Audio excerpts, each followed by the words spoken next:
So welcome, everybody. I'm Ed Friedman. I chair Friends of Merrymeeting Bay. This is our 28th year doing the Winter Speaker Series program.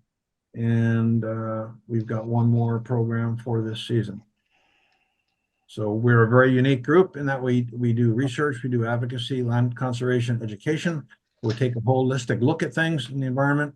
Our research is often cutting edge, and usually it informs our advocacy, which also can be cutting edge. Few examples here of things we've done over the years. Some of these are ongoing, like eagle surveys, toxins work. We're doing a lot of work with PFAS over the last 3 years or so. Most of it around the air station, but not necessarily. Doing bald eagle nest surveys. We've got the longest running bald eagle survey in the state at this point, probably. We flew an eagle survey in mid-February, kind of early. There was one bird on a nest out of about 80 I flew by, 70, 80 I flew by, and there were 23 on Sunday. 23 birds nesting. Again, we take a hard look at advocacy, a lot of it around fish, migratory fish passage and turbine mortality. Some gross examples here: river herring and an adult American eel that's probably 25 years old, who was crunched by the turbines up here at Benton Falls. Mercury, we post fish consumption signs, mercury, dioxin, PCBs.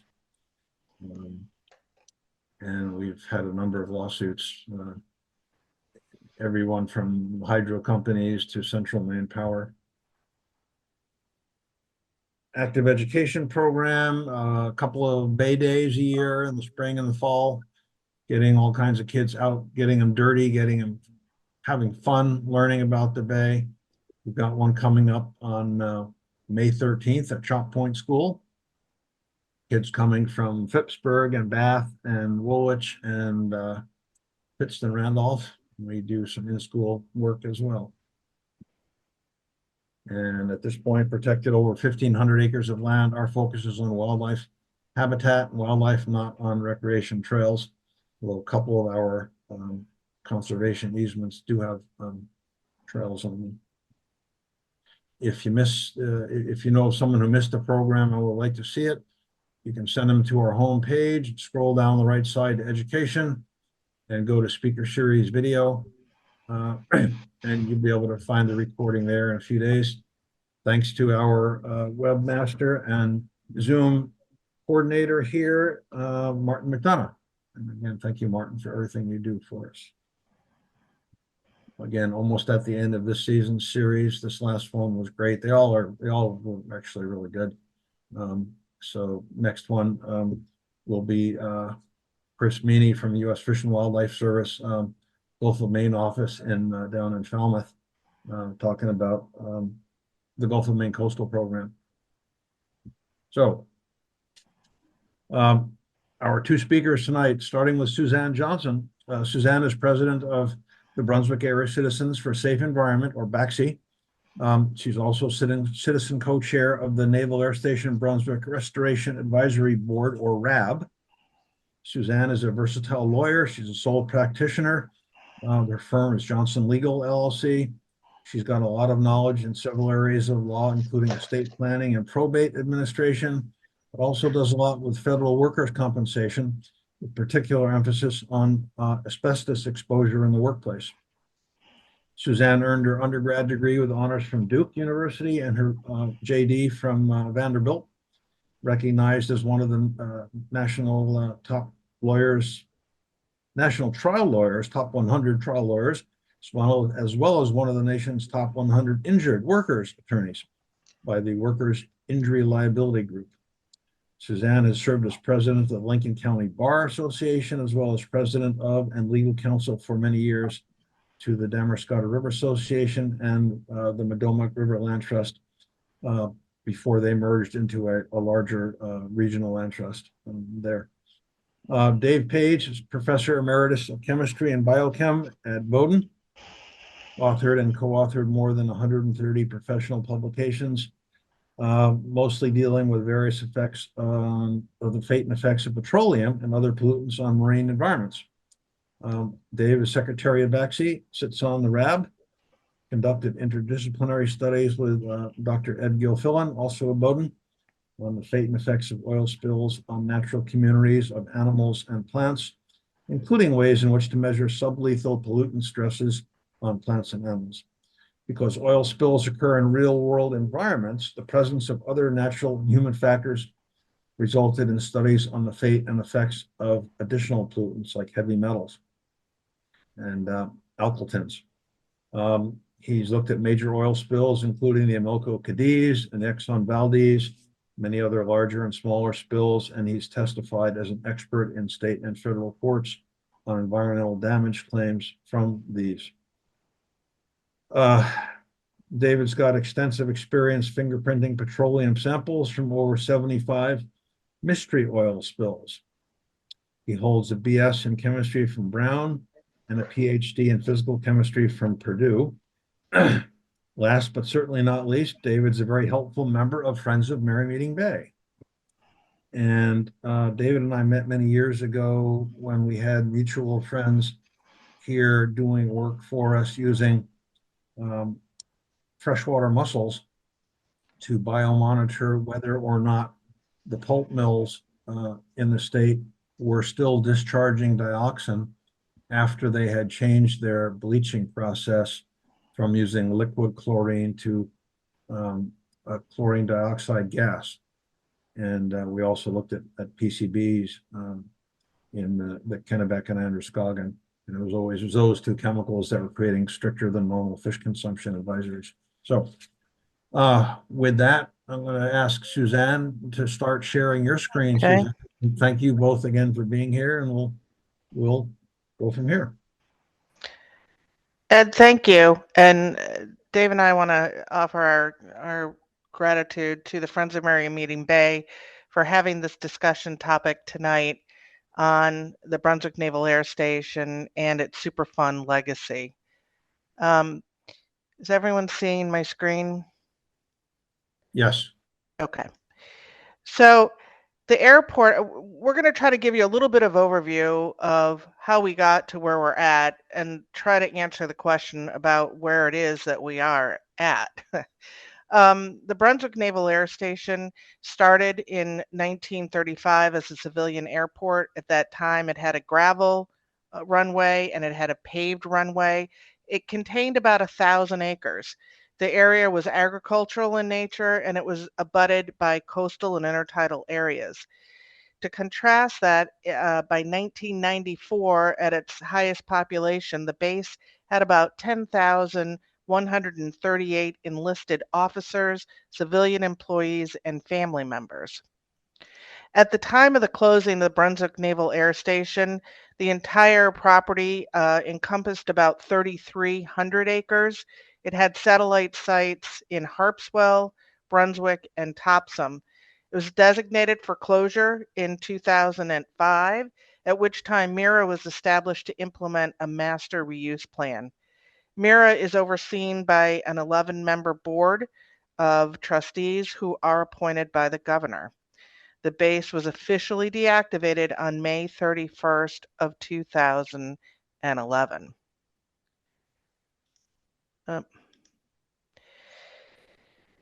For 30 years prior to the closure of the base, the Superfund Act was passed.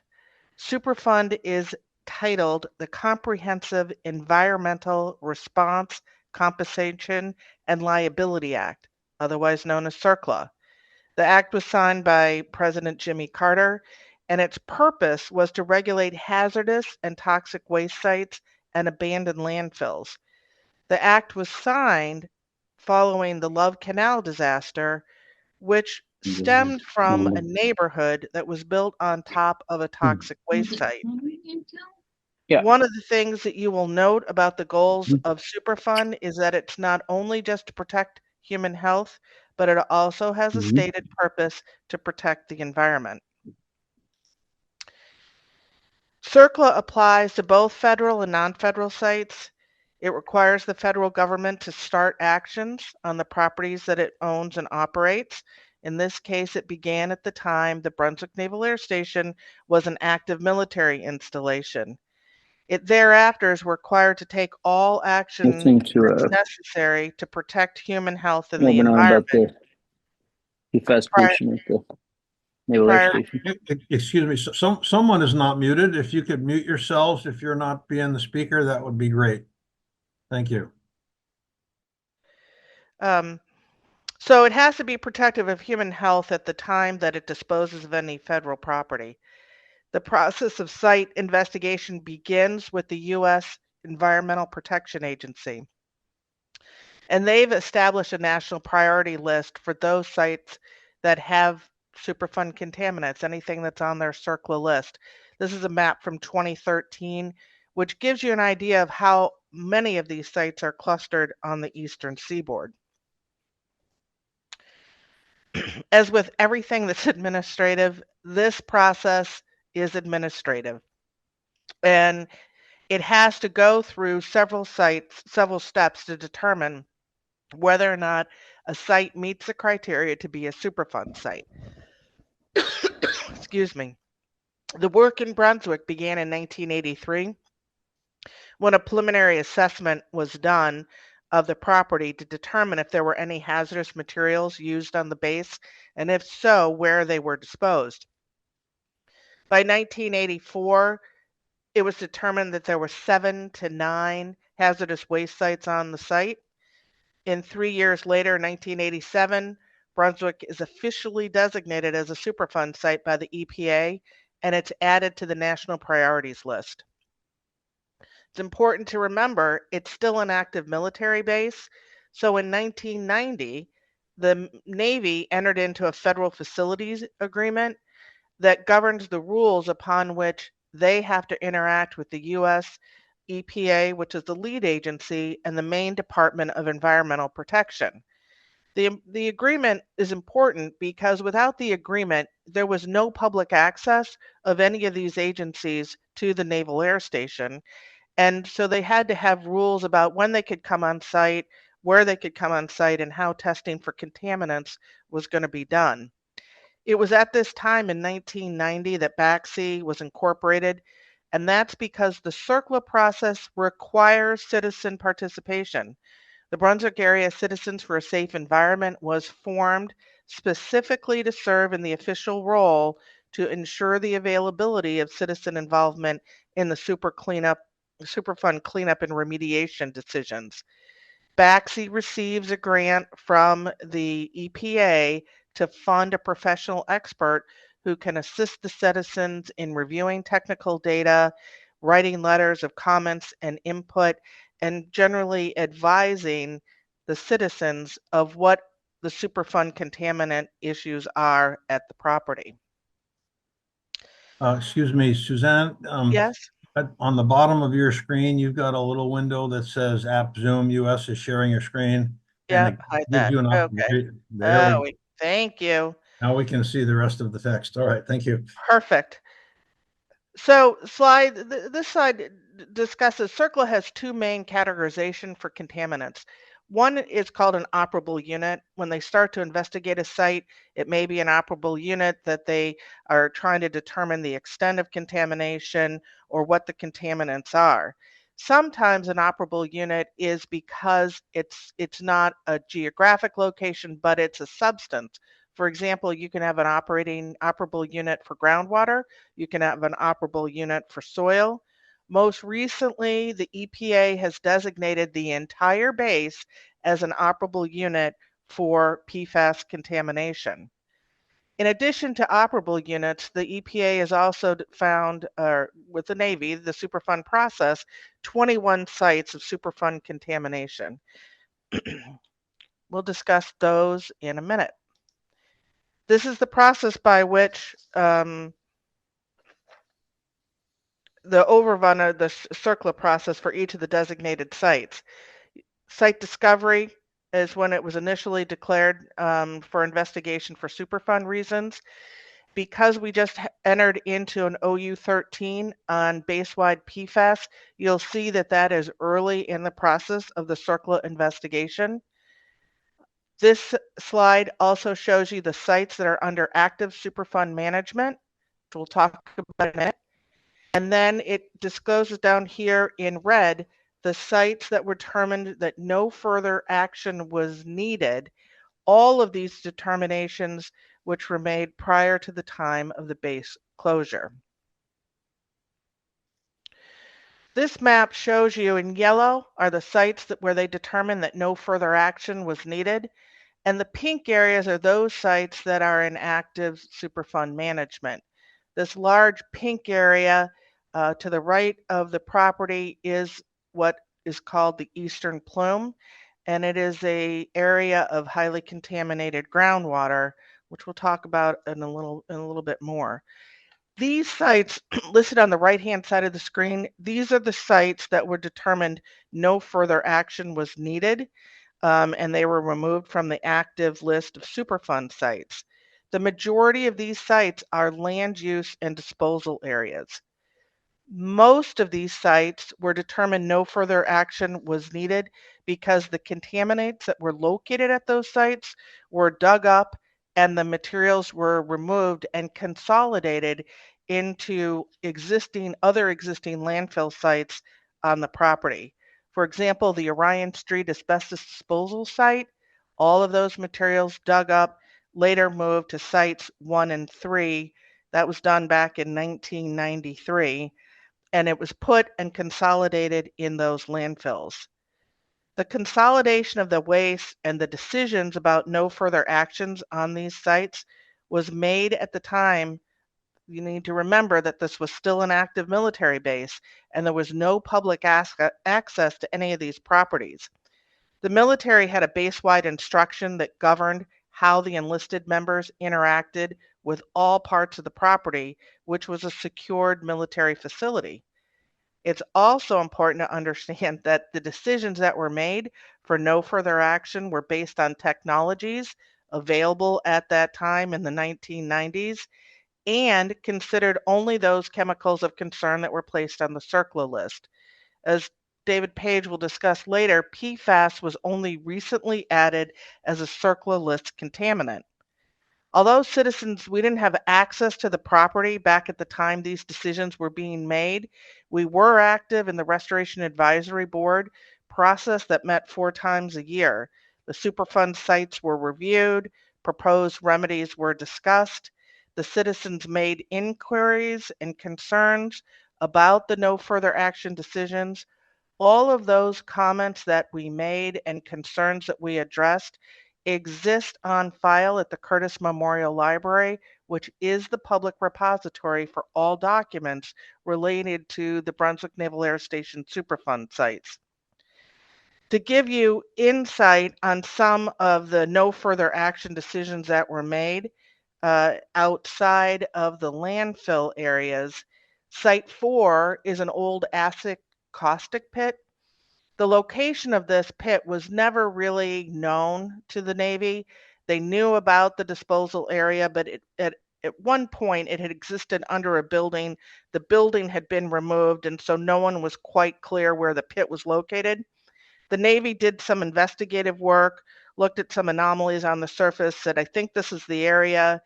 So they ran some tests, and they concluded in 1991 that there were some PAHs and DDT in the soils and that there were high levels of cadmium in the groundwater. In 2017, they came back after the base closure to just do some further investigation because it was still an active site. At that time, they had one soil sample that they had taken that had a single PAH above criteria limits. However, the total materials in the groundwater continued to be deemed high. The decision was made that no further action was necessary because the soils were determined not to be a risk due to the one sample above the PAH limit, but in the groundwater was determined to be able to be dealt with by extraction wells which were put around the site and groundwater pumped and treated by the GWET system. The GWET system is a groundwater extraction and treatment plant that the Navy built in 1995. It was originally built to deal with the concentrated contaminants that were located in the eastern plume, and that was its original design for function. Another area that I just want to point out in a no further action area was Site 11. It's Operational Unit 5. It was a fire training area. This area is where they dumped combustible liquids into the ground, and then they would light it on fire for fire training purposes. These chemicals leached into the eastern plume and added to the contaminants that we had there. In 1995, due to these combustible liquids that had been on site for decades, the Navy ended up removing 6 to 10 feet of the soil below that 5-acre site, and they actually refilled it with clean soil. Groundwater extraction wells were installed for treatment by the GWET system. So in 1998, a record of decision determined that this site was a no further action for any supervision under the Superfund Act. This is a list of the active sites that exist today. Sites 1, 2, 3, 7, and 9, as shown on this slide, are all landfill sites. And as we discussed earlier, many other debris sites on the property, the contaminants were removed and they were consolidated mostly into sites 1 and 3 landfills. These landfills contain not only household wet waste, office refuge, but also paint waste, aircraft and automotive parts, solvents, oils, asbestos, the various alkalines, acids and solvents, transformer oils. There's even medical supplies that are buried here. There are decades of military waste that are located in these landfills. The sites have slurry walls around them, and they are capped, and they are required to be monitored under a long-term monitoring program and have active land use controls to keep them safe. To give you an idea about these land use controls, for Site 2, the record of decision for that site determined that the risk of exposure was low because Navy personnel were restricted from the area because it was located in a fenced-in weapons compound. That's not the reality that we have today, but that was the reality for the record of decision that was made. The other point to make about these sites that are still active Superfund sites, the remedy that has been selected for the sites is natural degradation and dispersion that will result in decreased contaminant levels over time. So there's not any active treatment, there's just containment and hope that over time these materials will reduce in quantity. In addition to these landfill and refuge sites, there are other sites that are also Superfund sites. Site 12 was an explosive ordnance and disposal area. The ownership has since been transferred of the area. The concern was the land use control to deal with the concern was that only passive, non-intrusive recreational activities could exist on this property due to the risk of a visitor making contact with an unexploded ordnance that remained and could remain under the subsurface of the property. This limitation is similar to the limitation that exists for the quarry property. The quarry property also had unexploded ordnances. Military did go through and do a clearance site, but the land use restriction for the quarry area is to limit the ability of intrusive recreational activities, to limit it to passive, to avoid the risk of unearthing an unexploded ordnance. The important thing to remember about these sites, as well as the entire property over at the Brunswick Naval Air Station that has been transferred, is that none of these sites were screened for PFAS contamination, and we have no idea of what areas may have contaminants in them. The other final area to talk about in Superfund active remediation is the eastern plume.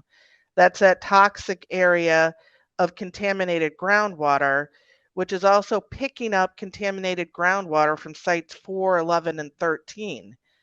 The GWET system was originally designed to treat for CVOCs, diesel fuels, and degreasing solvents. It was later retrofitted to treat 1,4-dioxane, which was discovered in high quantities in the plume. 1,4-dioxane is a water-soluble and cancer-causing chemical used in paint solvents and strippers. In the last, year and a half or so, the GWET system has started to be revamped for purposes of treating PFAS. My opinion, it's been a little bit of a hodgepodgey transition. The GWET system has extraction wells that are placed in areas unrelated to PFAS contamination, and that, however, it is now the primary source for treating PFAS. We anticipate that during the remedial investigation for PFAS, one of the things will be the installation of new groundwater extraction wells, but that to date has not happened, except one new well has been put in at the around Hangar 4 area. The other issue of concern is that the 1,4-dioxane, which had reduced in quantity, has never been officially treated and concluded, and the change of the filtration system away from 1,4-dioxane means that we're no longer treating for that chemical. The other important thing to note about all of this is that the groundwater contamination that exists on the site, yep, some of it's being sent to the GWET's treatment for filtration. It's filtered and then put back into the property. That process does nothing to attend to the off-base contaminants that we now have with PFAS. As I mentioned, PFAS is now OU13. OU13 is in the remedial investigative stage. Took us 1 to 3 years to do a preliminary and site assessment. They're now in the PFAS RI area. We don't know, and we've not been involved in the discussions about the remedial investigation and how it's been changed due to the AFFF release back in August. That obviously added additional contaminant load into the area and maybe in ways different than historical uses. But those are some of the questions that need to be investigated as part of this RI process. The last thing I want to address in this overview of Superfund is the statement that we often hear that these properties are clean. They're clean properties when they're transferred. And the answer is that's simply not true. The former Naval Air Station is on the national priorities list for Superfund sites, and it has more than 21 sites and 13 operable units that have been identified with contamination. In order to transfer, a finding of suitability to transfer the property has to be made, and that is done when it's determined that land use controls, restrictions, and covenants can protect human health and the environment. All of those decisions were made on technologies existing at the time and then listed contaminants under CERCLA. Remedial investigation processes have changed, CERCLA contaminants have changed. None of the properties that transferred in 2011 from the Navy to MIRA were ever screened for PFAS contamination. It was simply not a contaminant of concern in 2011. The question is, where are these restrictions found? The source deed from Navy to MIRA for the bulk of the land that transferred was in 2011. That deed alone runs 204 pages. In those documents, it makes references to other documents that are incorporated by reference. Those include the record of decision, a remedial action completion report, and the 2021 land use control remedial design document. Taken together, all of those documents and their probably thousands of pages will be disclosive of what exists on the property. Is any of that disclosure clear to the public? The answer is no. It's no because it's contained in a lot of pages that are not summarized anywhere, but it's also not clear because what you need to understand is that one deed transferred the bulk of these properties that has now been subdivided, redivided, developed in ways never contemplated when this property was under military ownership. That's the other Superfund sites that are existing on property, and David Page is going to talk to us now about the PFAS specific contamination that's over at the base. Well, thank you, Suzanne. And what I want to do is, can everybody hear me okay? I guess so. Yes. Okay, good. That's reassuring. Um, the question I want to answer is, where did all this PFAS AFFF come from? This aqueous film forming foam, and why do we have it in the first place? And the answer is that AFFF is a combination of um, air, water, and a surfactant that doesn't burn.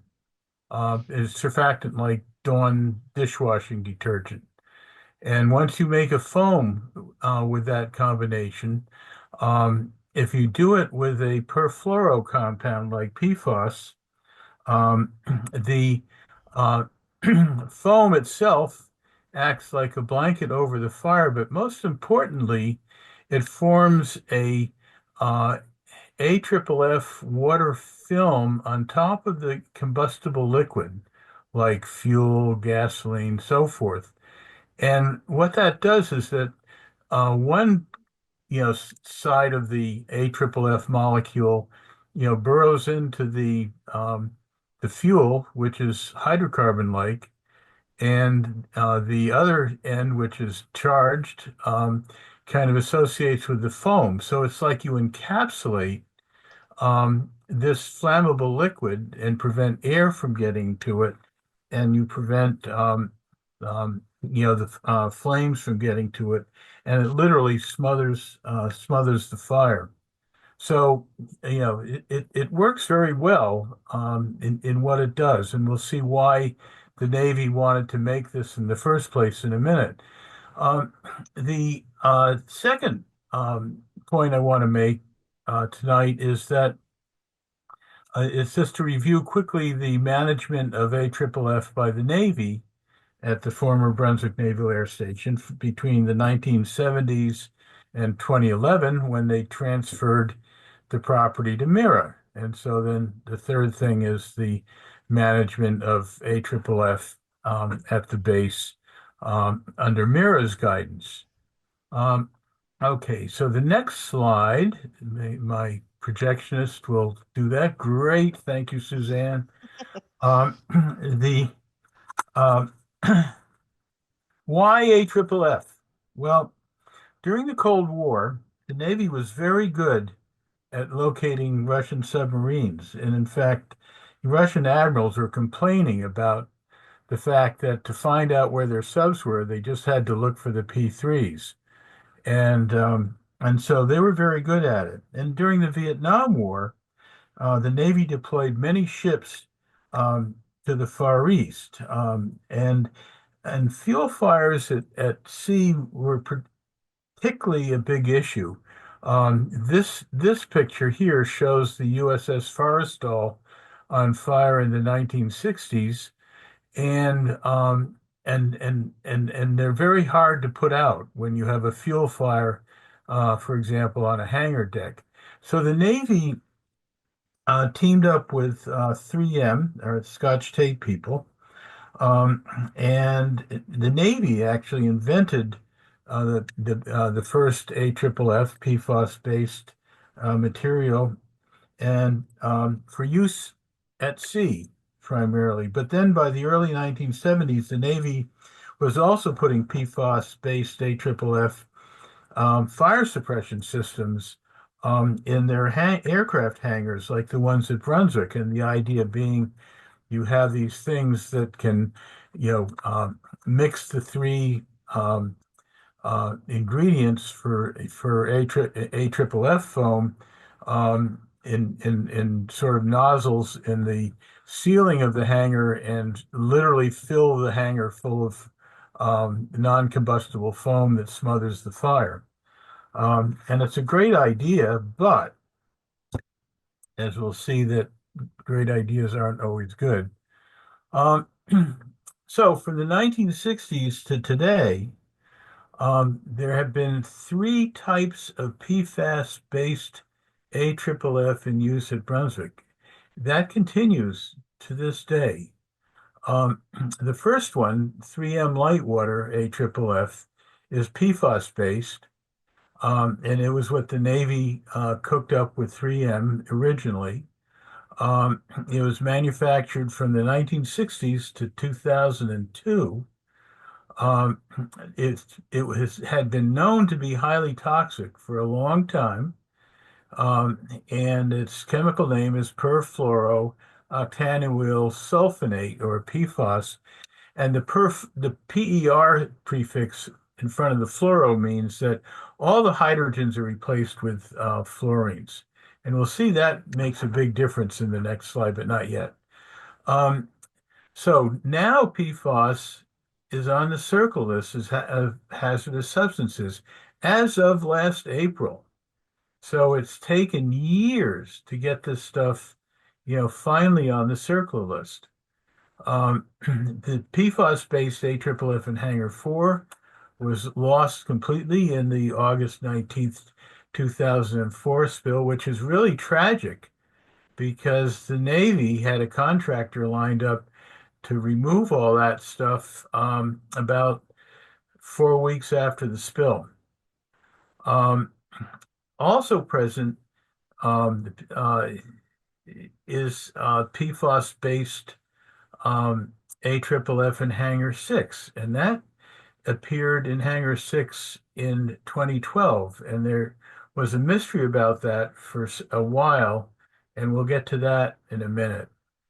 So there, we have all the stuff in Hangar 6 is PFAS-based, not what people thought it was back in the day.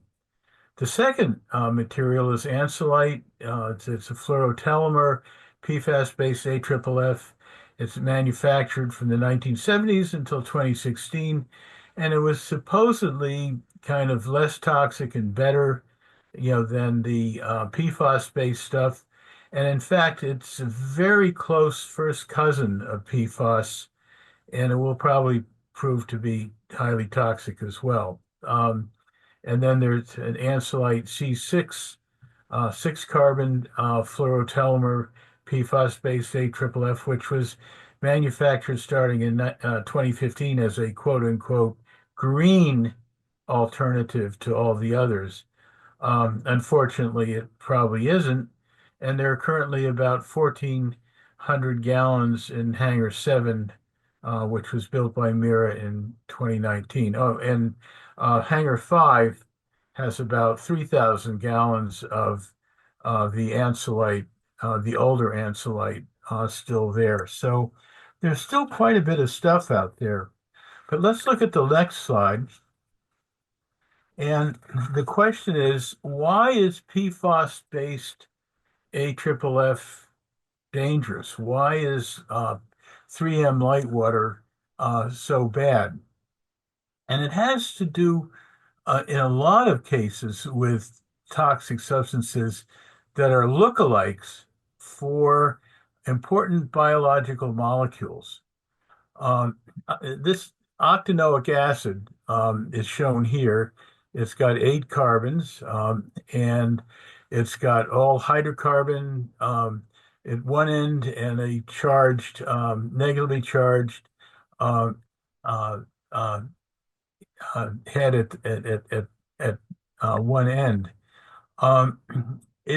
Octanoic acid plays an important role um, um, biochemically and in metabolism.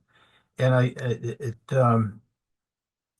when PFAS, which is a lookalike for octanoic acid, but not an act-alike, um, it has a similar structure, but dramatically different properties because of all these fluorines.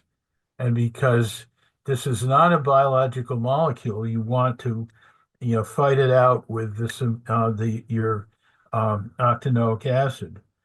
So it interferes with metabolic processes that require medium chain fatty acids like octanoic acid.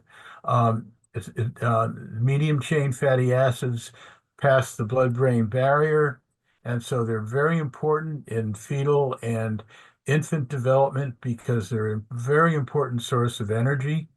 Um, and um, again, PFAS interferes with that. It has a similar structure, but very different physical and chemical properties because of all the fluorines. PFAS is readily absorbed. It accumulates in tissues. It does not break down either in or outside the body, and it's very toxic. And because of these properties, common sense would tell us that PFAS should never have been released into the environment in the first place. And these kinds of value judgments are simply not made when a new product is heralded as the next best thing since sliced bread. But let's go to the next slide. And now we're going to talk about management of AFFF by the Navy during its tenure at Brunswick Naval Air Station. In its history, going back, to the 1950s, the Brunswick Naval Air Station had no hangar fire requiring the AFFF system to put it out. It did have many accidental and deliberate releases in testing the system and so forth. And so, as the case nationally, there are very few hangar fires that were actually put out by these systems. By a factor of 1 or 200 to 1, most of the release of firefighting foam by these fire suppression systems were accidental. Somebody flicked the wrong switch, they moved the mouse on the computer and so forth, and these were all real reasons. But let's look at what they did with AFFF at the former base. And the first thing over on the left is fire training. And again, the fire departments had to train and they had to keep busy. And so they would have areas where they would set fires and have a foam truck, which is shown in the middle here, generate foam through a hose, and they would put it out. And then I see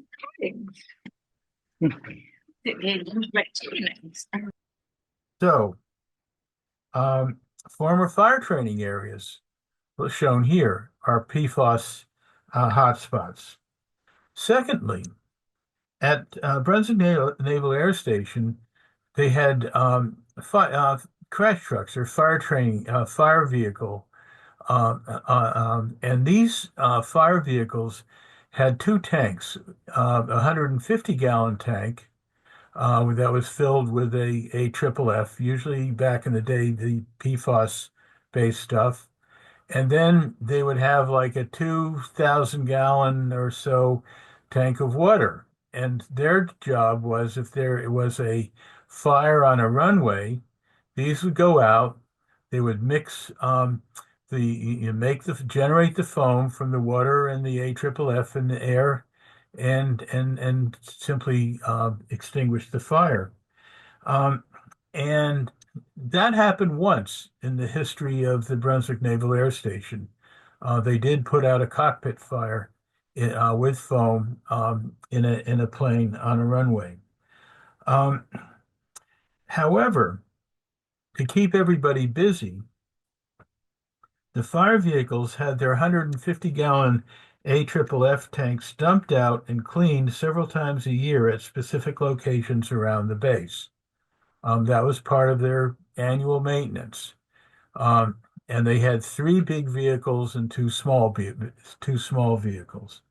Um, and these dump sites where they would literally dump out 150 gallons of PFAS-based AFFF onto the ground, and this is recorded, included a location near the golf course, surprise, surprise, a location southeast of Hangar 5, and locations on the north end of the base. And again, these locations I don't think have been really investigated as thoroughly as they should be. And then finally, much of the AFFF discharge during the life of Brunswick Naval Air Station was accidental. And like the August 2024 spill. And this is actually a picture of a foam release at Lewiston Auburn Airport in 2017, and the foam layer there, where the guy's standing, is 6 feet deep, and it's spread over a big area of the airport. And it happened because somebody was adjusting the system, the fire suppression system, and hit the wrong switch. And caused it to go off. They do not have foam at Lewiston Auburn Airport anyway. One more thing, but you can stay on this slide because I don't need to see any more about the firefighting foam.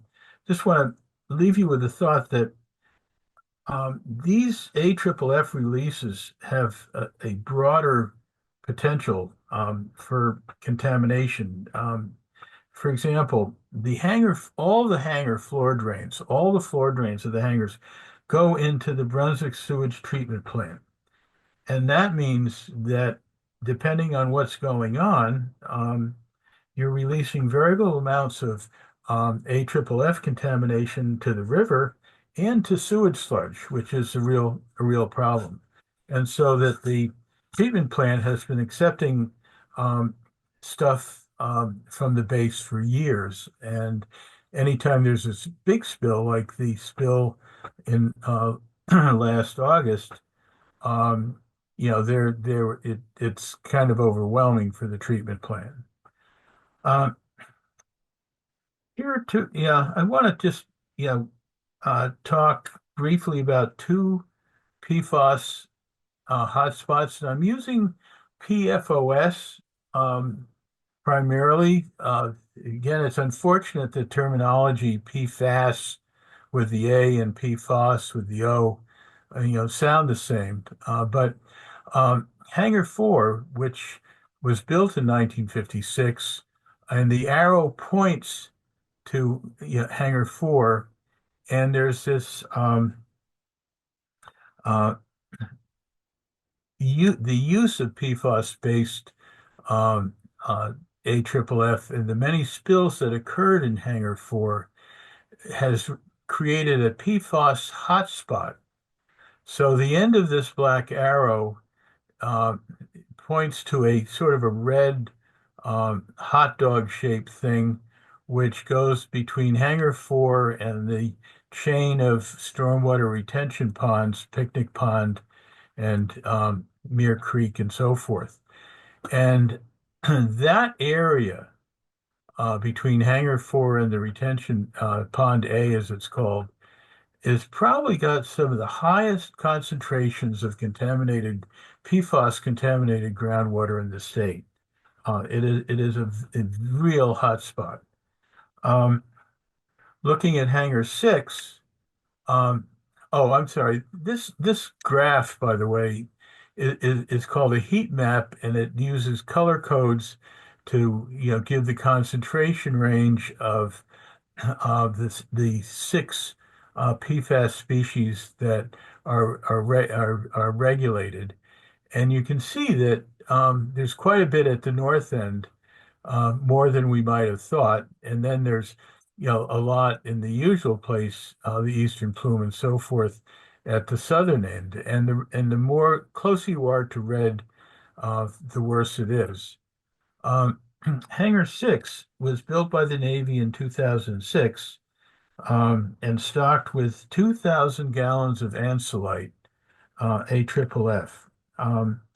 And this is the large tan hangar that if you're driving by on the Bath Road and you look over toward the base, you see standing out like a sore thumb. You can't miss it. And after Mira took ownership of the hangar in 2012, a valve got broken in their AFFF tank, and it caused the contents of the tank to be released to the sewer system completely.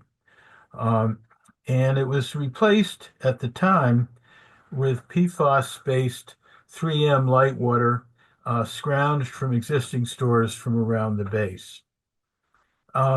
This was not publicly known until the fall of 2023. We thought that what was present in that hangar was the newer ansolite material, but that's not true. And so the seriousness of this current situation with Hangar 6 is exemplified by LD 407, which we referred to earlier, a bill before the legislature to remove this material and other PFAS-based AFFF on the base. And in the meantime, there appears to be stuff kind of chronically leaking out of Hangar 6 into the sewer system. And the Friends of Merrymeeting Bay, partnered with the Brunswick Sewer District, have been measuring for the past 3 years PFAS levels in the floor drain effluent from Hangar 6. And in some of their sampling have come out with really disturbingly high values. So we take our hat off to Ed for doing that. And it's very important work. Fine, it's really the last slide with information on it. And this, let's look north to the river. And the sources, there are multiple PFAS sources. For example, there's this thing called Building 653, which has been torn down, but used to be the foam house, quote unquote, where all of the, it's for storage of containers of AFFF. This is Hangar 6 here. There is this blue line that kind of waves its way through the slide is supposedly a bedrock formation that supposedly protects the north end of the base from the stuff that's going on at the south end of the base. However, that's not true, as we'll see in a minute. So we have contaminated groundwater on the north end of the base, sort of above this blue line. We have contaminated stormwater. All these little blue lines throughout this slide show either streams or drainage ditches, which flow into streams. And these drainage ditches, are part of the stormwater system, that serves, the area, at the north end of the base.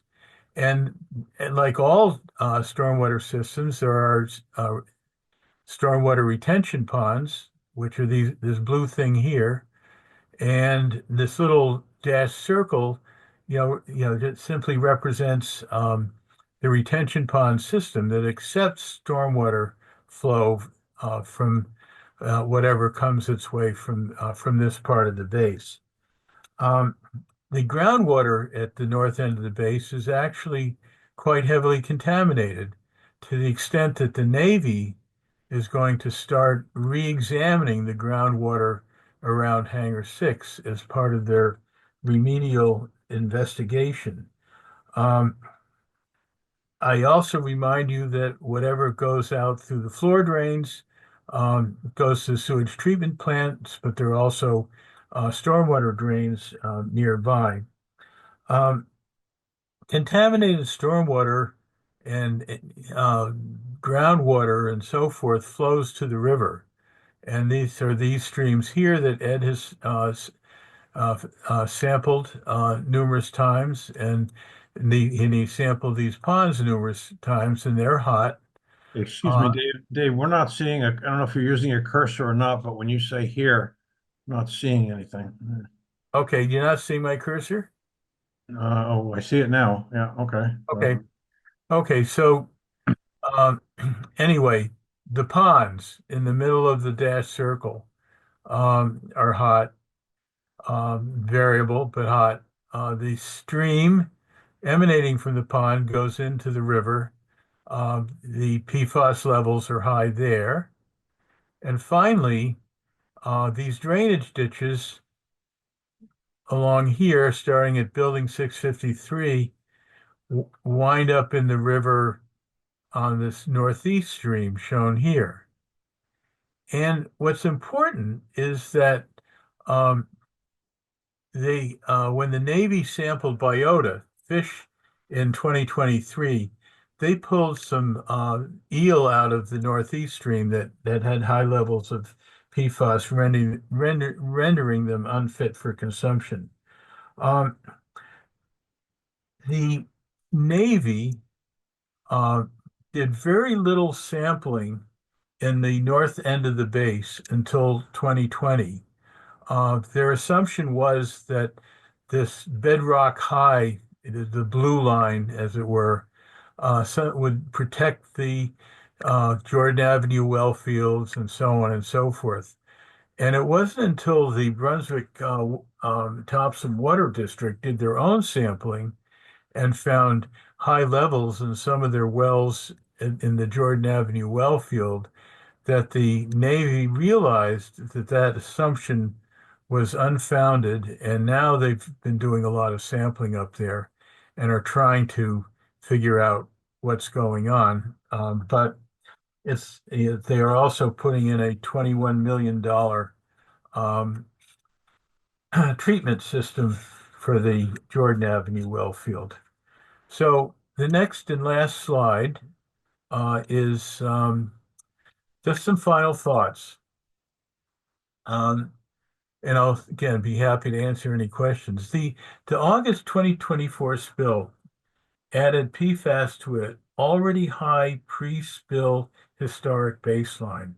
It's important to keep that in mind because um, if you use the outlet of Picnic Pond as a sort of a canary in the coal mine in terms of inputs of PFAS up from sources upstream, um, the outflow from Picnic Pond is already, trending closer to the historic baseline of about 250 parts per trillion at that location.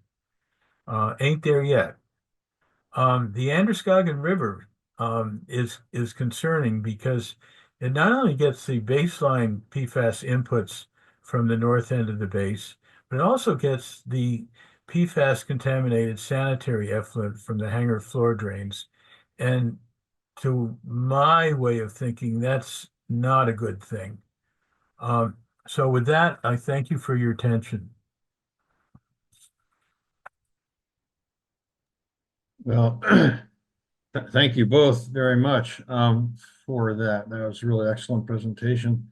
There's a couple of questions in the chat box where I will mention, but I'll start with, I had a question.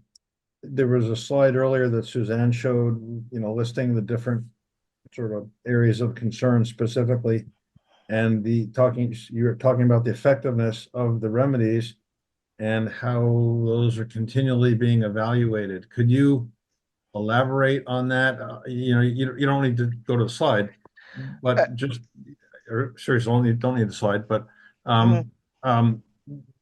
a lot of these things were looked at before the base was transferred or around that time and when access was limited. Right. So things are obviously very different now, as you mentioned, and what is being done actively to kind of keep up with current land use issues. And there's some concerns, there's some questions that are related to that. Mhm. People are out there on the for the air show. Of course, that was happening way back when. Was there an issue there? Or someone's moving their business, to the air station, Mhm. do they need to be concerned. So, yeah. Well, so I guess my answer to that is what's being done. I mean, the sites that are no further action sites, no further action is happening. The Navy's remedy for most of these sites is land use controls. And whether or not those land use controls are effective for the active sites, they're obligated to review it every 5 years. There are 5-year reviews that they do.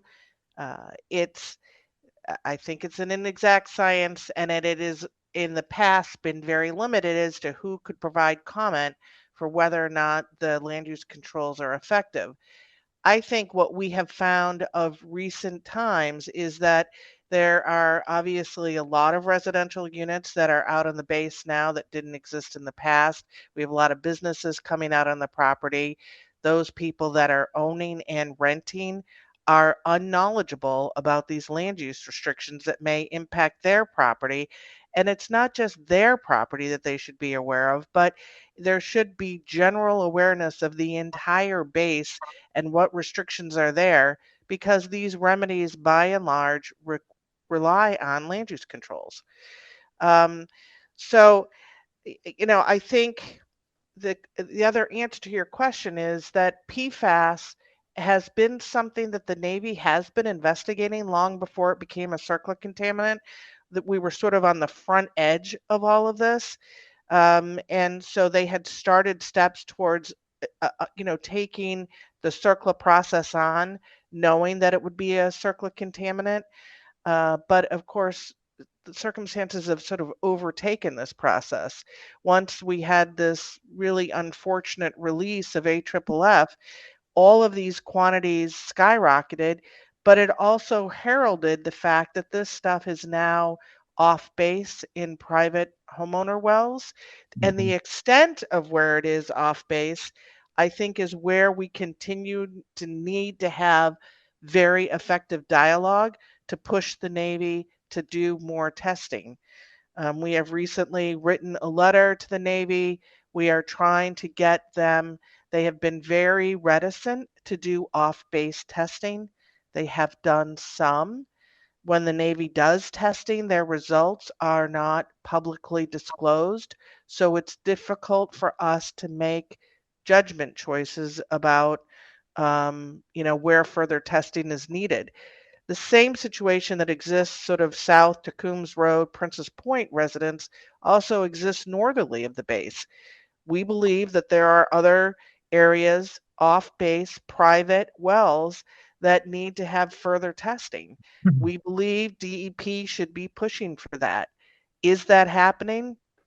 We don't believe so, but we are also not in all of the conversations we think that we should be in to ask the questions that are of most concern to residents. Okay. Someone asks about the air shows and kind of roaming around the grounds when like you're at an air show. Mhm.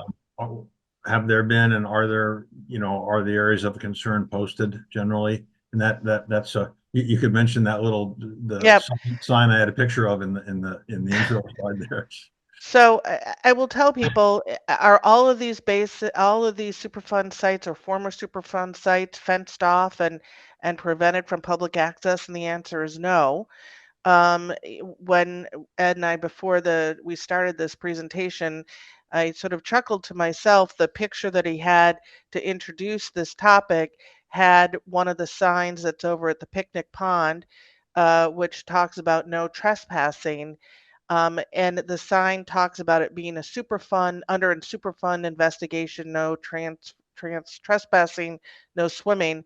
Well, that sign alone I think took us maybe a decade of arguing before it was ever put up.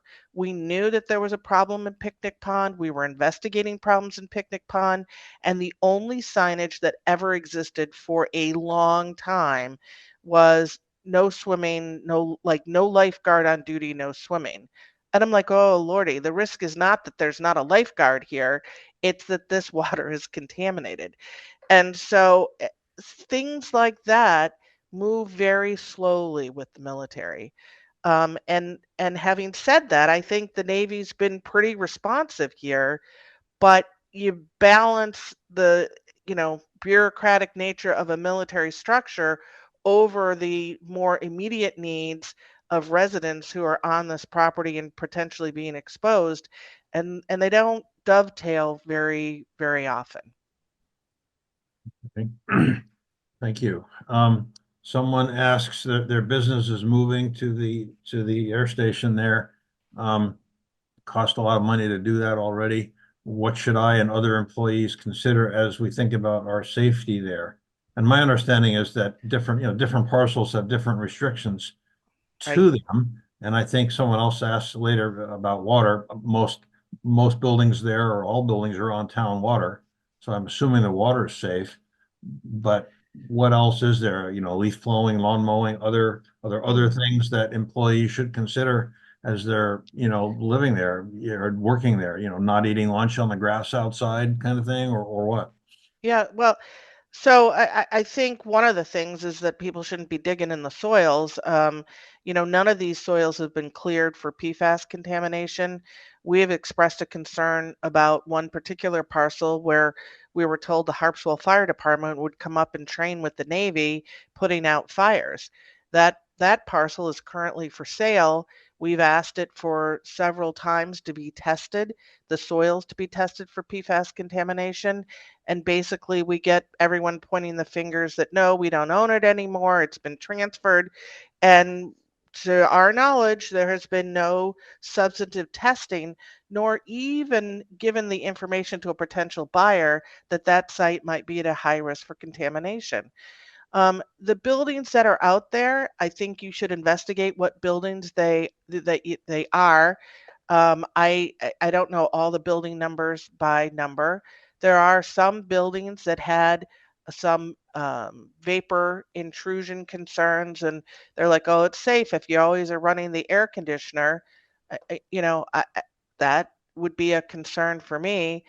I will tell you also, I mean, you got to do your due diligence to figure out where on the base you're going, and you have to ask a lot of questions. And I'd start with the Navy to say, I wanted to know every potential contaminant that's on this parcel of land that we're moving into.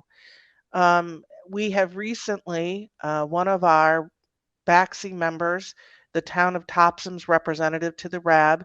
She's a human risk assessor. She's done it professionally for her job.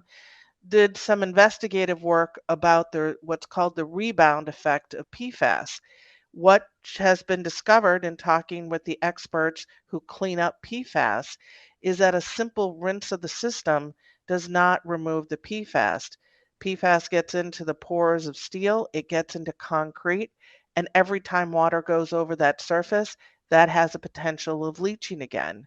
Where I would want some people to express concern, we had foam that not only went out of Hangar 4 and onto the entire area outside of that hangar, it also creeped into other buildings.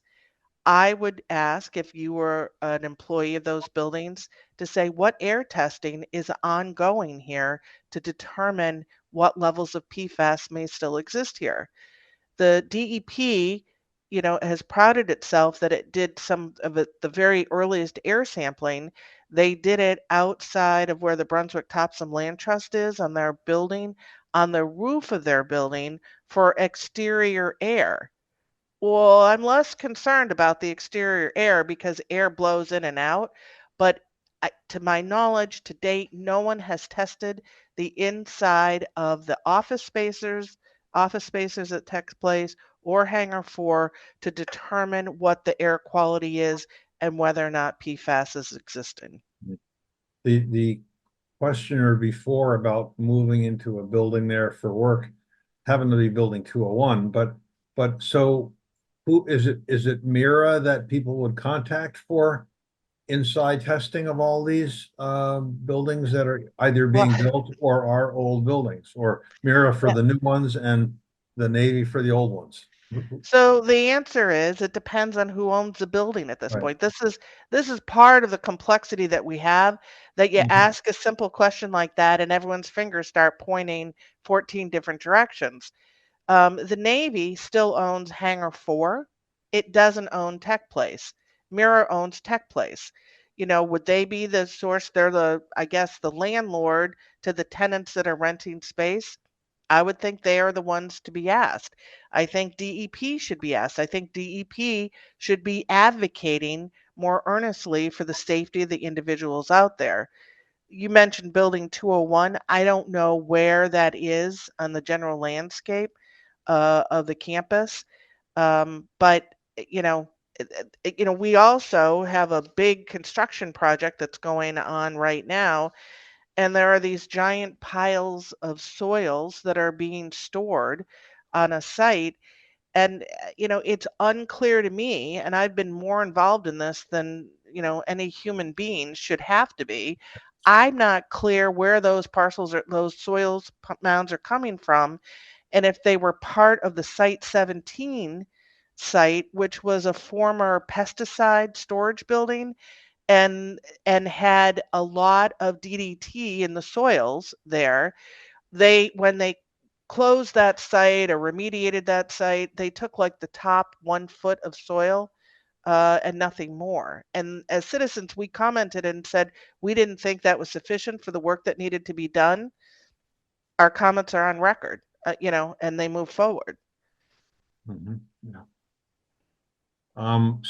Semi-related to that, someone here asks about the remedial investigation phase, and will there be opportunities for citizen input, public participation as the circular process kind of keeps on going here? Well, the process is designed for citizen input. I will tell you that they are out there investigating other sites, not sites. I mean, they're out there testing other areas. They Mhm. have not let our consultant, our paid expert, to be part of those investigative discussions. That's Mhm. incredibly frustrating to us. We've had our expert involved in these technical reviews in the past ever since the post spill, which I'm assuming has given rise to threats of litigation. I don't know. But she has not been involved in these discussions, so she can't inform us as to what the current plans are for that remedial investigation. But yes, they should consider public input, and we certainly would have a lot of input to give them, most particularly as it affects the west side of the property. As Dave explained in his discussion, they were taking these tanker trucks and unloading the AFFF to clean them out periodically. Why and anyone would do that, I don't know, but they did. And, we don't think the West Side has ever been adequately investigated due to that activity that was ongoing. We believe, that contamination is likely what's showing up at the golf course well. We suspect that the impoundment ponds that are out at the golf course may have very high levels of PFAS. There's a culvert that runs underneath the runways to the west side of the property. There are concerns about how things have been characterized. There is flow of contaminants that go to the west side, and yet the Navy, in its earliest determination, said, no, we don't see any risk over there. We simply don't agree with that. Okay. So there's still huge problems then with sort of freedom of information, as it were, with the Navy and cooperation with the Navy. Someone asked again about the drinking water in the buildings. Is it fair to Oh, say that's pretty much everything is city water on the base, and that it's people should sort of rest assured, be fairly assured that it's safe yeah. water? And then So Same question about fire training trucks. Are those loaded or hot with foam at all still, or is that all not, none of that's happening I can anymore? answer that. Well, let me just address the issue about the drinking water. Yep. Every new construction that has happened has had their water lines laid towards the specifications of the Brunswick Topsom Water District, so that at least going forward, we are building infrastructure that's going to be compliant with their needs. They are supplying all of the drinking water to the businesses on the property. However, some of that drinking water does run through um, old systems, and Mira is actually the water utility for any of the buildings that were sort of retrofitted but not constructed new. Um, so, if there's cracks or dents or bumps on those pipes, they have to come out and fix them. Water lines tend to be somewhat high pressure lines where the water is flowing, not likely to pick up some contamination. But I think it's a very fair question to ask whether or not those public drinking water lines in the back side of the base, which was where Mira is still operating its water utility, are being routinely tested. I don't think that's an unfair ask. That backside being the sort of south end? It's sort of, if you go past Mullinex, so that's all new construction, Wild Oats, Wild Oats, all new construction, so all new pipes were laid for that. Yeah, But when you get down to past Mullinex, so that's Hangar 4, Tech Place, and you shoot all the way down the road, sort of where the Brunswick Topsom Land Trust is located, all of that is existing water lines okay. from the Navy. So so as you said earlier, all of that could have residue impregnated or, absorbed into whatever the piping material is made of, really. Right. I mean, I don't think it's the biggest risk that we have out there. I don't, Mhm. and I wouldn't expect to find problems. But Mhm. again, why not test and prove that there's no Sure. problem? Why Yeah. not, just knock that out of the park in terms of an answer? Dave, you want to answer the issue of the fire trucks? Yeah, when Mira took over the airport from the Navy in 2011, they gave away all the firefighting equipment. Um, uh, the crash trucks and so forth. They kept stores of AFFF, and they kept the um, hangar fire suppression systems active, for example. But there are no, basically there are no fire trucks associated with um, foam or aircraft firefighting on the base. I know one of the crash trucks got given to the town of Bridgeton, along with some stores of PFAS, and I don't know what other towns. And so, it except for the hangar fire suppression systems, which are should be and are being shut down. Um, uh, the Mira relies on the town of Brunswick fire department. Right. If I could just make one comment too about what Dave had to say, one of the interesting things that has come up with these bills that have been in the legislature about removing AFFF, which is kind of a big deal for these, smaller municipalities. But when the Mira took over the airport operations and they disassembled their fire department building and they gave away their equipment, they also gave away this foam. That foam that they gave away, that PFAS-based foam, is what is located in many of these smaller municipalities that this bill is trying to pick up in order to collect it for ultimate disposal. Yeah, I'm sure it was pretty easy to give free foam away. Right. So, someone asked about EPA funding and how that's, how that's likely to have changed with the new administration. And they also ask about RAB meeting videos or slides. And Why haven't they been available to the public? Or they are, I think, but probably most people don't know how to find them, right?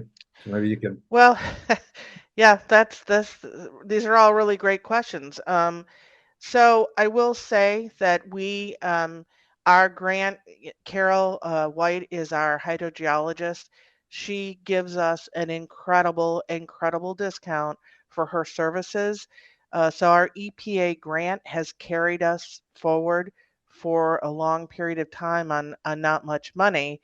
We did request additional funding without having to do a full funding request because we were concerned that that might not fly, but we were just awarded an additional $10,000 grant about a month ago and sort of assured that Superfund sites are still a priority.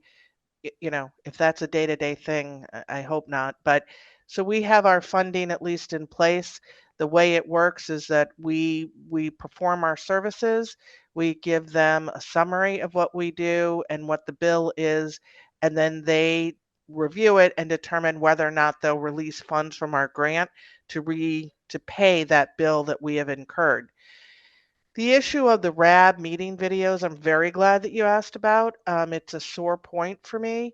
Ever since, I guess it was before the spill, the Navy, and now with the public affairs officer in charge of things, have decided that public meetings are no longer going to be recorded and available for consumption. It is not the case at all RABs. We've pointed that out. I don't know why we're getting singled out for this. I had quite an argument with the Navy over a recent RAB where we have always had printed slides of the PowerPoint presentation so that people could follow along. The maps that they show are very detailed. We've copied as many of the maps so we use their source materials so they aren't arguing that we're making our own interpretive documents. So we use their maps. You can see that even on a computer screen, you've really got to look for all the detail that's on these maps. When we are in a public meeting and this is on a PowerPoint display board at the end of the room, it's impossible unless you can look very closely to the maps. I've brought that complaint up with them again. We have a meeting scheduled in May, is our next RAB meeting. Right now, the Navy is on a no travel restriction. We do not know if that meeting will be available to be held live. I have filed an objection and said that we want the hybrid meeting or the virtual meeting that we had. And for any of those of you that were attending the last meeting, I was, even as co-chair, my microphone was muted by the Navy and I could not get any comments out because the microphone was not muted in sync with comments I was trying to make. So I can tell everyone that we have asked the town of Brunswick. That next meeting is at the town council chambers. I believe it's town policy when there are meetings in their facility that they are recorded on the cable TV channel. We are assuming that's will happen with this meeting. And if the Navy cannot attend because they're still on a travel restriction, I am going to ask that their participation can be virtual, but that citizens and if the other DEP regulators want to come, that we will be in person so that we can have an effective dialogue and have questions asked and answered at that meeting. Well, thank you for your persistence there. It's horrible, and it's the same. I'll say it's probably the same at every former base around the country. Someone asking here if since Mira did some clean out of the oil water separators, has there been any testing? Are we going to continue testing? The answer to that is we are. We're sort of. I've been waiting to coordinate with the Brunswick Sewer District to get in and get some good baseline testing post clean out testing, and that's hopefully next week or so. But they've been the sewer district's been waiting for DEP to get them containers, which they got funded for, and then we will go in with our inexpensive CycloPure kits and do split sampling at the same time. And for those people that are concerned about water that are maybe in older buildings, we certainly do recommend relatively inexpensive cyclopure water tests at about $80 a piece. And we found them to be very good and if anything, a little bit conservative. So, if you have like a super low level, there's probably a little bit more in there. Depends a little bit on which PFAS chemical you're talking about. Seth Berry, who's concerned about the office and the water, clarifies that Building 201 is a former mess hall near YMCA on Pegasus Street. So I don't know if that helps you at all, Suzanne. Not off the top of my head, but we can certainly look at what we have for maps of that area. That area itself doesn't strike me was an actual Superfund site, but I'd have to look. Representative Orford asks if there's a price tag for the air quality testing that might determine if there's airborne contamination in any of the hangars or other buildings. Any information on that? I have no idea what that runs. Yeah. And in fact, the DEP, this is the first time they've ever done air testing, the one that they did outside. So I don't know. So I maybe misunderstood Martha's question earlier about fire trucks. She's asking about fire training trucks. I don't know if either you, Suzanne, or Dave know what she means by that. Well, yeah, probably in order to do fire training, you have to have a source of foam. And so they had 3 big trucks like the one I showed you, and 2 smaller trucks, and they would probably use one of the smaller trucks to, generate foam, through a hose and then out through a nozzle, which is what the image I showed you of the stuff being sprayed, on the fire to put it out. So Martha was asking, so the University of Maine has an vocational education program for fire training. They have fire trucks that are out there for classrooms to teach how to put out fires. I have no idea what they're using. I can't imagine. It's a PFAS-based foam. But I don't know. I don't know the answer to that. Yeah, thanks for picking up. I was having trouble keeping up with the questions, so I'm glad you saw that. I will say that there are, as I think David mentioned, there are a number of PFAS-free foams out there that are available, and we made this point in some of the earlier presentations with the town, and vis-a-vis what Mira had and getting rid of what's in there now, and in these hangars now.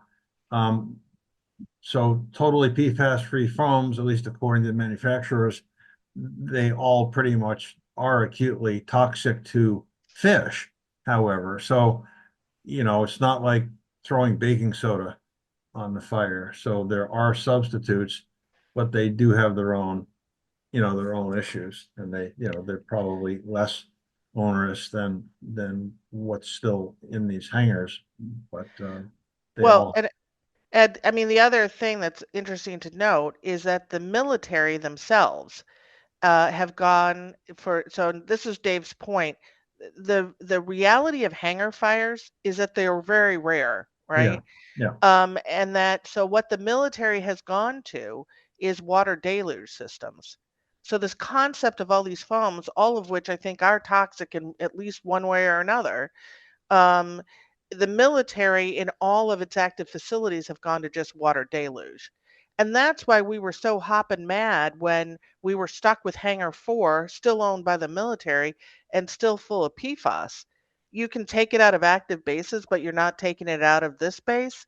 And, we finally pressed the point and they had agreed to remove it. But unfortunately, the AFFF release happened 3 weeks before they were scheduled to be on site. Yeah, let me just add to that a couple of points. One, the military, the Department of Defense, as early as 2020,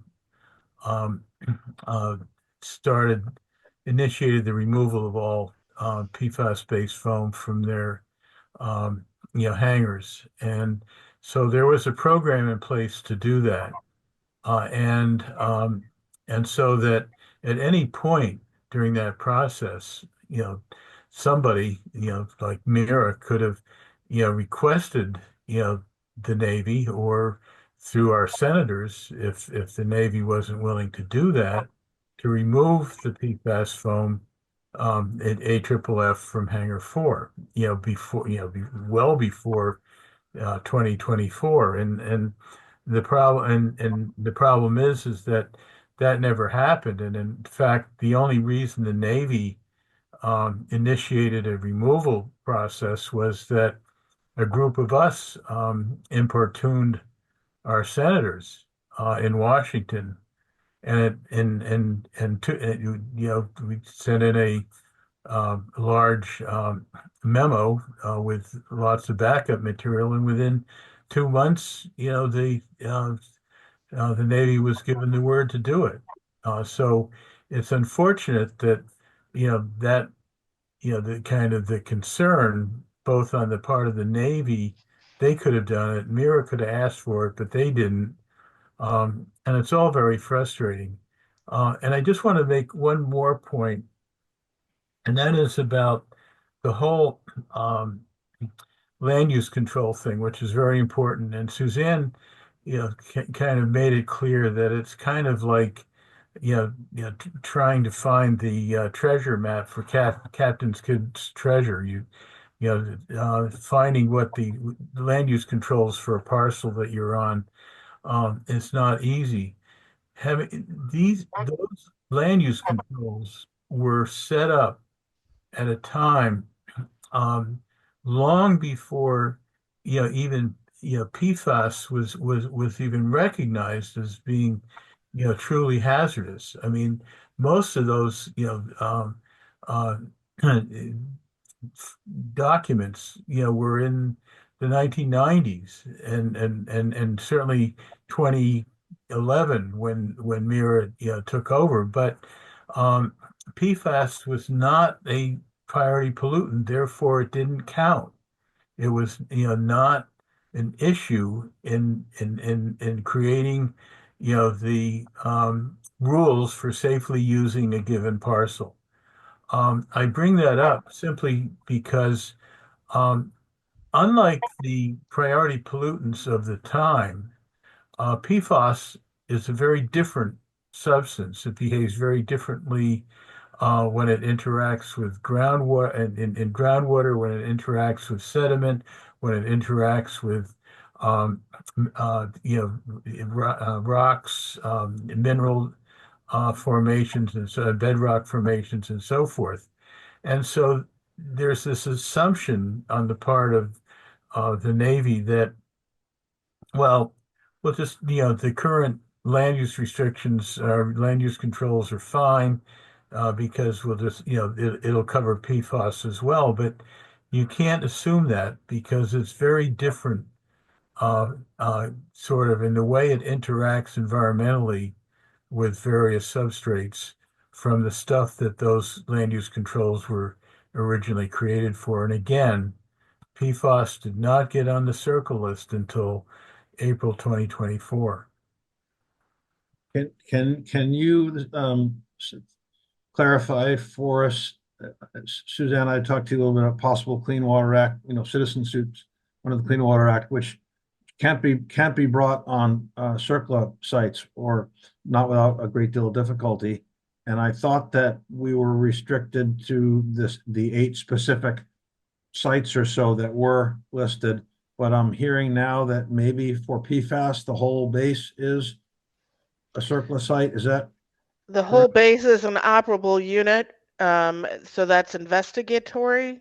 I don't believe it's, and I think Carol White, if she's on this call, I mean, I don't know that meets the criteria, but I don't know enough about the Clean Water Act status. Yeah. But I think it's good to explore it. Pressure's gotta be borne someplace. Mhm. I will tell everyone that a few years ago, we were, as citizens, were feeling a great deal of dread that the regulators, the Navy, the DEP, the EPA were kind of like, dusting off their hands and job well done. We've got the base redeveloped. We're out of here. And we were horrified given what, we knew were still issues on the base. And to be honest, the AFFF release has really if there's anything good that came from that, and I hate to say it, but we got the public attention that this property needed so Yeah. that it just wasn't closed and with land use controls and all the contaminants remaining on site. So all of this dialogue to me is just gold because we have been trying to engage for a long time, but this stuff there's nothing fun to talk about here, and it's all hard stuff. So I truly appreciate everyone who's logged in and anyone who's going to listen online, because we all are going to have to do hard work to keep them to the responsibilities they should have. Keep their feet to the fire that they can't put out with foam anymore. Right, right. No more foam. So, lots of people noted in the chat, they're really, really appreciative of your presentation tonight, both of you. And I want to thank you both for your really, again, your persistence and your dedication to this. And it's interesting that often when we go into the sort of question part of the presentation, lots of people drop out, but that hasn't been the case this evening. So there's been some people have left, but we're still got, a lot of people on board. And so that's a tribute to the interest and dedication. And I hope that can keep up and we get, the momentum can stay, can keep on going. So thank you again for doing this. And I'll remind folks, join us next month if you can, hear more about the Gulf of Maine. And you did have, before you went back to full screen, Suzanne, a website for BACSE. If you want to throw that up for a second, give you the last plug, or just tell people what the website is. But people can go to the BACSE website. They can also go to the Friends of Merrymeeting Bay Library, which is our electronic library. And if you go, to FOMB.org or friendsofmerrymeetingbay.org, go to the library, go to the chemical page, and scroll down alphabetically. You'll come to a PFAS section. If you hit the plus sign on there, you'll have a lot of stuff about the testing we're doing out there and some PFAS stuff in general. So we got the BACSE www.bacsememaine.org. Pretty simple. So, Yep. All right. And Right. I'll thank you guys again and thank Martin, who will be getting this recording together, and we should have it posted within a few days, on the FOMB website. So, all right. Thank you. Let's close it out. Thank you all Okay. for coming. Thank you. All right. Good night. So thank you. Bye-bye.